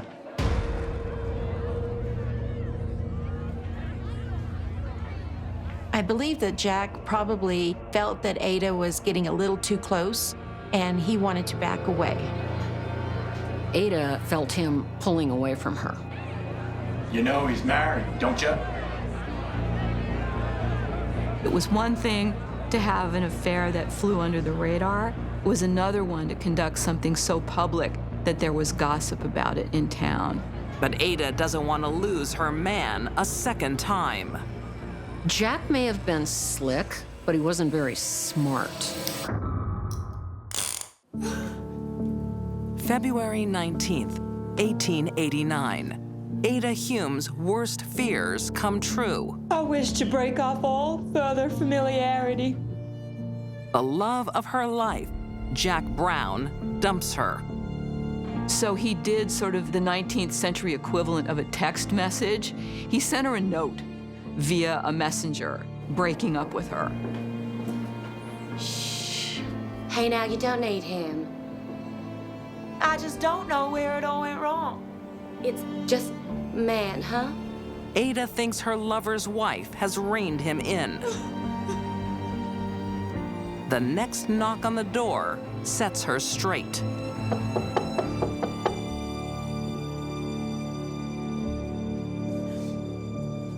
Jack didn't break up with Ada to become a straight, honest, good husband. Afternoon, ma'am. This is for Claude Lewis. I hope yours is better news. He had his eye on another lady, Ada's flatmate, Claude.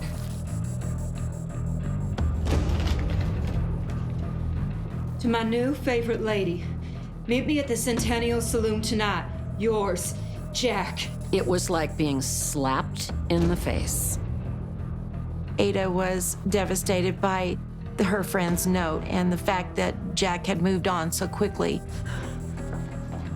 It's tough enough for anyone to be passed over by a lover, but to have that lover take up with a good friend is really pouring salt in the wound.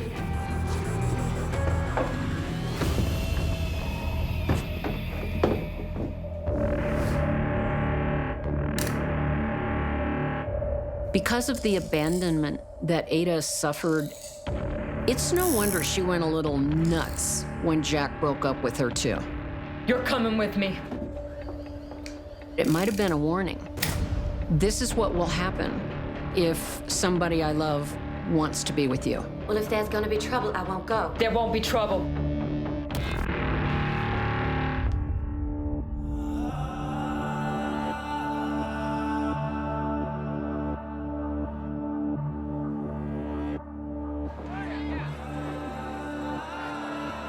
Ada, why don't we get a drink? Claude's still hoping to calm Ada down. And she said, look, let's just have a drink. Ada wasn't having it and went straight over to where Jack was playing cards. It must have been galling, really, because she's just had this huge emotional turmoil over their relationship. And he's sitting there like he doesn't have a care in the world.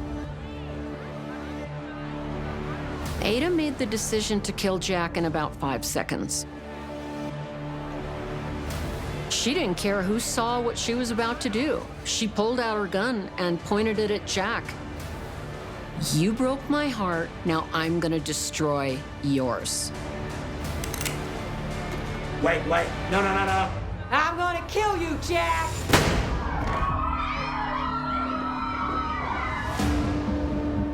The bullet pierces Black Jack's heart. Unbelievable shot. If she wasn't playing piano, she probably could have been Annie Oakley.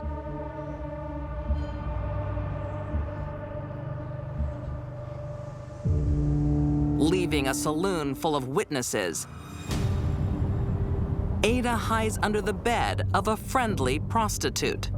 The women in the saloons were always a close-knit group because they were shunned by the respectable women of the town. We know you're in there, Miss Holmes. You can't hide. Everyone saw what you did.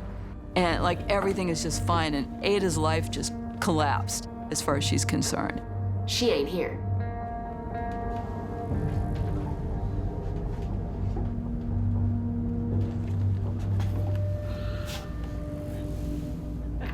Ada pleads temporary insanity. Come on, little lady. Get off of me! I didn't do it! I'm innocent!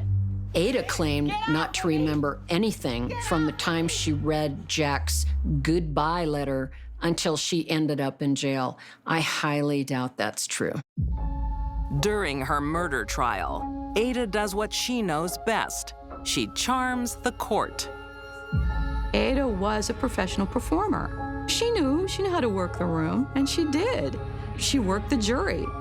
In 1889, Ada Humes receives just 3 years for manslaughter, and for an encore, is released after only serving 2. For her audience in Silver City, justice is served. I toast to getting out of prison. A scoundrel gets his comeuppance, and the town gets back its piano player. Ada celebrates her release by going out on the town, visiting brothels and bar rooms with a 2-time convicted horse thief. I'm a little skeptical about how changed Ada was.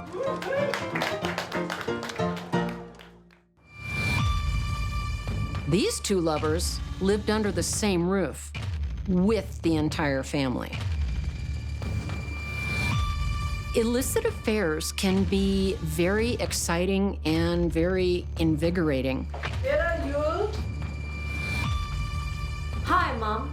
Right up to the moment when someone gets murdered.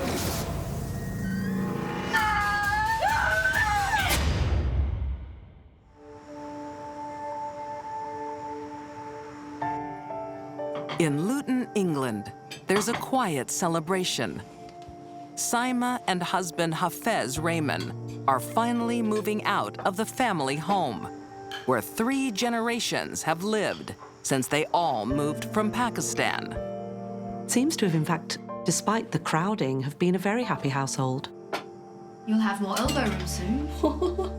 I bet you will miss my cooking. Mom is pleased for the couple and their 4 children.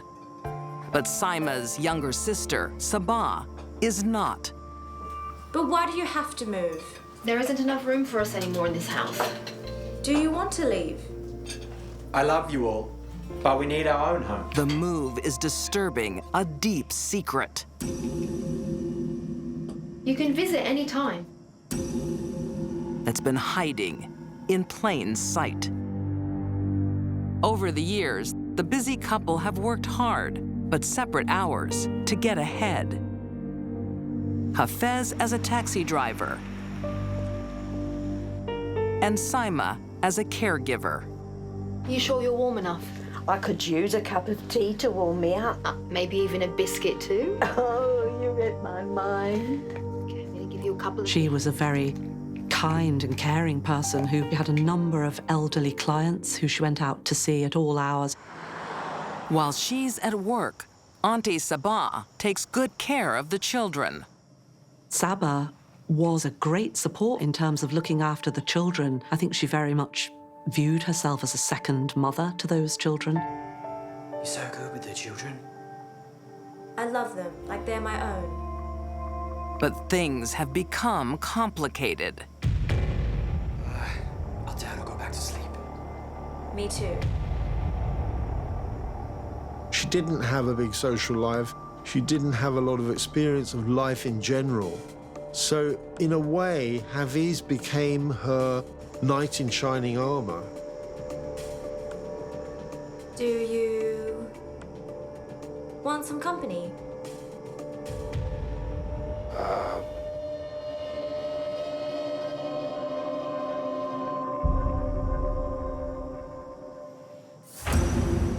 The secret relationship has been going on for several years. Saima was too trusting.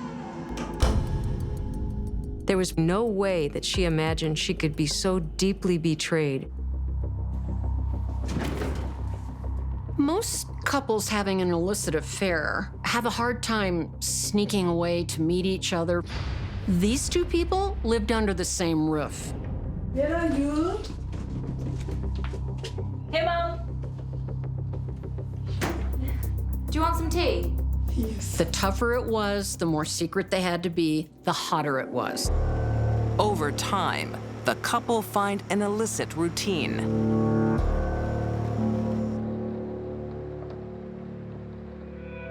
Their relationship wasn't one mistake. It was an ongoing, torrid love affair.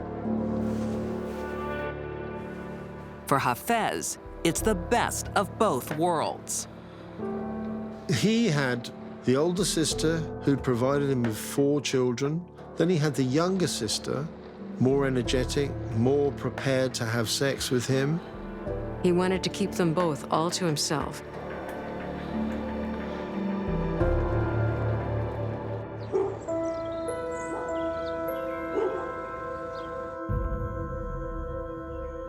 But his cozy arrangement is about to become uncomfortable. Saba must have been just very mixed and confused when she found out she was pregnant.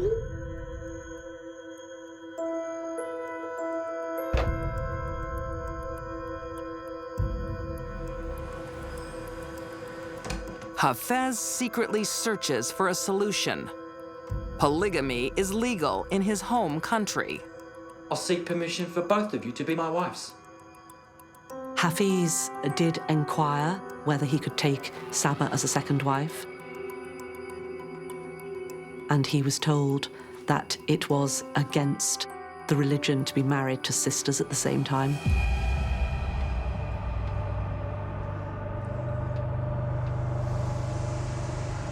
Sabah, please, I tried. It's not permitted. I'm sure she wanted a family of her own, but obviously in the circumstances, she couldn't. Fearing their secret will be exposed, Sabah takes drastic action. She terminates the pregnancy. That must have been very difficult for her. Her own sister had just had 4 children by the same man. It seems Sabah will do anything to keep her sister's husband. If you ever try and break up, I'll...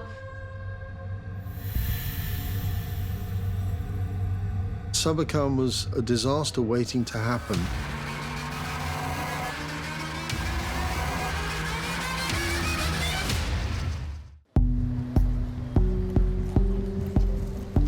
Luton, England, 2016.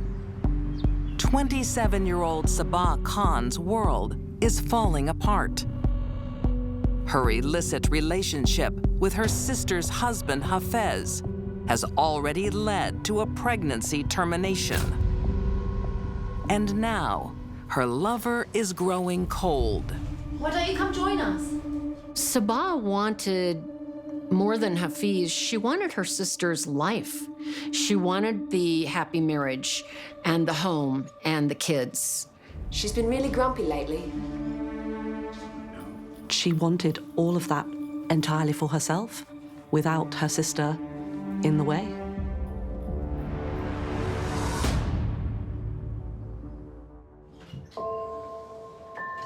Mom, we found the perfect home.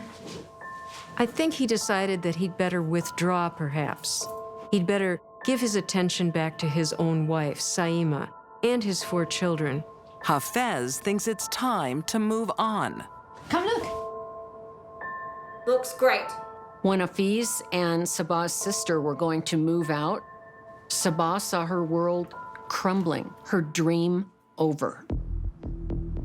Hafiz, will you help me move this box out here? Of course he will.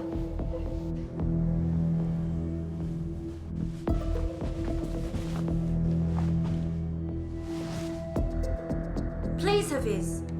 I beg you. Leave her. Be with me. It's over. We're over. She was devastated. Look at the windows. Sabah saw that she was losing him, and she became very obsessed with that thought, and he wanted very much to do something about it. Sabah would message him over and over and over, and there would be no response from him.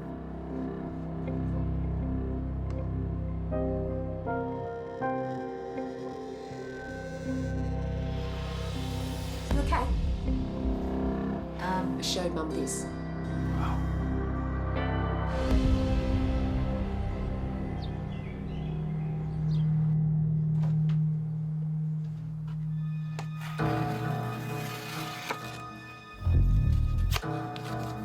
She saw a whole world crumbling before her eyes, and as a result, she decided that she had to do something drastic to stop it.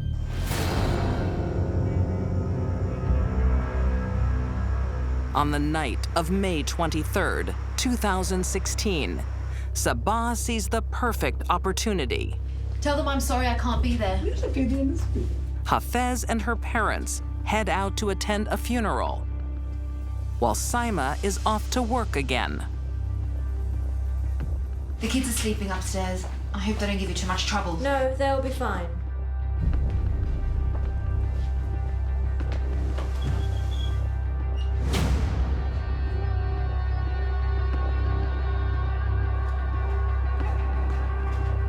She first of all Googled, how long does the Muslim funeral service take? Then she puts on a black outfit with rubber gloves. The children are sound asleep. But that's not what she tells her sister. She then started sending text messages to Saima, imploring her to come home, telling her that the baby was crying.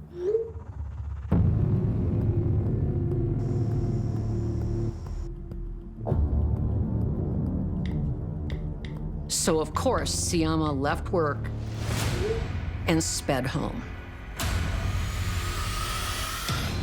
Hello? Where is everybody? So when the key goes into the door and the front door opens, Sabah lets leash her fury in the most appalling manner.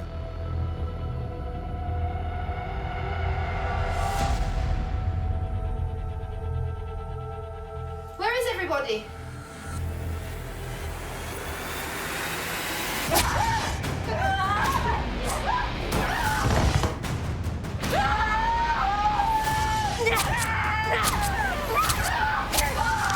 It only takes one well-placed stab wound to kill someone, but that isn't what Sabah wanted. And she unleashed what appeared to be years of rage and hatred. As Saima turned and tried to cover herself with her left arm, she proceeded to stab her over and over again on the shoulders, on the back, on the belly. She went right through her neck, cutting both the jugular vein and the carotid artery. Saima is stabbed 68 times. Whenever there are stab wounds to the face, the neck, it is deeply personal. Sabah even stabbed her in the skull. Sabah didn't just want to kill her sister, she wanted to obliterate her existence. The family will be home soon. Sabah has to clean up and create her alibi. She punches in a window to stage a robbery.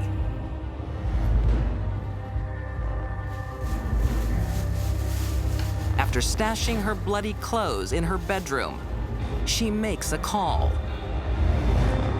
Mum, you need to come home. Saima's been hurt. Someone's broken in. When the police arrive, Sabah plays the innocent. When I came down, I saw her there, covered in glass. Her family arrives home to a nightmare. It's Saima. She's been... The attack on Saima was one of the most ferocious I've ever seen by one human being on another. And it's the fury of the attack that makes police suspicious. The story didn't fit the scene. A burglar would never stab anyone 68 times. Sabah has also been careless. What happened to your arm? She had glass all over her. I was just hugging her. It didn't take Sherlock Holmes to work out she was their #1 suspect. She even had glass in her hand from where she'd smashed the window to make it look like a burglary that had gone wrong. And as soon as authorities check her phone, the lover's secret is exposed. In 2017, Sabah Khan pleads guilty to murder and is sentenced to life in prison with a minimum of 22 years. When Sabah killed her sister, she was unleashing almost 5 years of pent-up hostility, jealousy, anger, resentment. Sabah chose to destroy what she couldn't have, a happy family. Love triangles can be very dangerous. In this case, the most innocent person in the triangle was the one that was murdered.